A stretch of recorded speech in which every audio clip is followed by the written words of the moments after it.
ដើមមកផ្សារនេះអូឡើងស្ងាត់ធ្លាប់តែតាមនេះមានគេលក់អីវ៉ាន់ច្រើនណាតែឥឡូវអត់មានទេនេះស្ងាត់ត្រេងនេះតាមនេះលើកមុនសិតអាមនុស្ស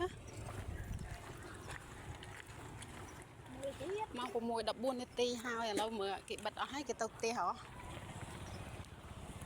អត់មានណាលក់អីទេនោះគេលក់នំឯងម៉ែអូនលក់ខាងនោះមានមួយគេលក់នំខាងនោះខាងនេះមានលក់បាញ់ឆាវដែរចាំមកមានលក់បាញ់ឆាវថ្ងៃហ្នឹងអីក៏អត់មានអូស្អីក៏អត់លក់តែអត់មែនអត់សម្រាប់ទៅផ្ទះទៅអីហ៎ទៅរយនៅដល់ណាអីនៅដល់ណានៅកំពង់ឆ្នាំងអូយទៅឥឡូវទៅពេលយប់ហ៎តាន់ទៅហ៎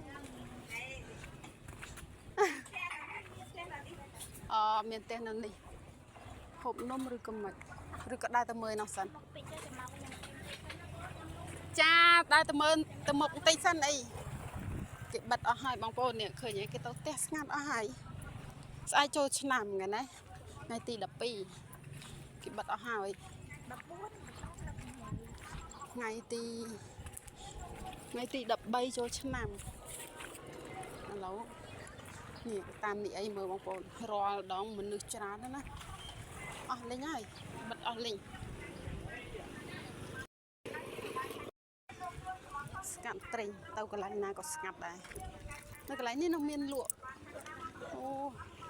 តែភាគច្រើនលក់របស់សៀមបងប្អូននៅទីនេះនេះអីវ៉ាន់នេះតាមផ្ទះនីមួយបងប្អូនតាមផ្ទះគេចេះតែបើទៅប៉ុន្តែបើថាគេមានផ្ទះឆ្ងាយគេបិទអស់ហើយ